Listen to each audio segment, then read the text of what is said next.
రైతులు ఈ pass machine ద్వారానే ఎరువులను కొనుగోలు చేయాలని, దుకాణదారులు తప్పకుండా ఈ పాస్ మిషన్ ద్వారానే ఎరువులను విక్రయించాలని మండల వ్యవసాయ అధికారి లక్ష్మీ ప్రవీణ్ అన్నారు. చిన్నశంకరంపేట మండల కేంద్రంలోని ఆగ్రోస్ రైతు సేవా కేంద్రాన్ని ఆయన తనిఖీ చేశారు. పలు రికార్డులను తనిఖీ చేసి ఈ పాస్ మిషన్ ను పరిశీలించారు.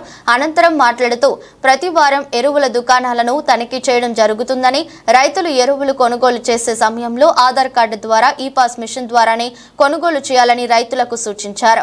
ఎవరైనా నకిలీ ఎరువులు, విత్తనాలు అమ్మితే వారిపై కఠిన చర్యలు తప్పవని తెలిపారు. ఈ కార్యక్రమంలో మండల వ్యవసాయ అధికారి లక్ష్మీ ప్రవీణ్ తో పాటు వ్యవసాయ విస్తీర్ణ అధికారి శ్యామ్ తదితరులు ఉన్నారు.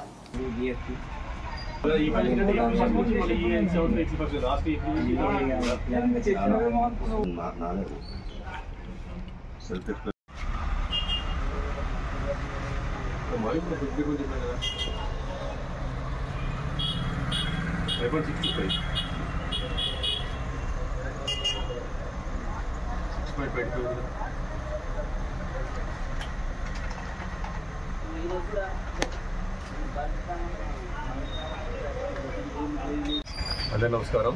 ఫర్టిలైజర్ వెరిఫికేషన్లో భాగంగా ఈరోజు శంకరంపేటలోని ఆగ్రోస్ రైతు సేవా కేంద్రంలో విజిట్ చేయడం జరిగింది.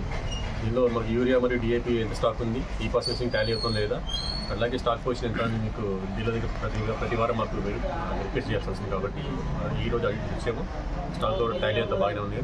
అయితే కంపల్సరీగా ఆగ్రోస్ కానీ ఏదైనా సరే గవర్నమెంట్ ఏజెన్సీస్ కంపల్సరీగా 10 టన్నుల తక్కువ కాకుండా యూరియాని స్టాక్ చేసుకోవాల్సిందిగా మన పైన ఆదేశం ఉంది. కాబట్టి ప్రతి ఒక్క డీలర్ ఖచ్చితంగా వాళ్ళ దగ్గర 10 మెట్రిక్ టన్నుల యూరియాని ఈ సీజన్ మొత్తం ప్రతిసారి తగ్గకుండా మెయింటైన్ చేసుకుంటున్నాం. అందరూ చెప్పాలి, రైతులందరూ కూడా మనం వినపం ఏంటంటే, ఏ రైతు కూడా తప్పనిసరిగా ఈ పాస్ మిషన్లో ఎరువులు కొనుగోలు చేయాలి. దానికి కంపల్సరీగా ఆధార్ కార్డు తీసుకురావాల్సి వస్తుంది కదా.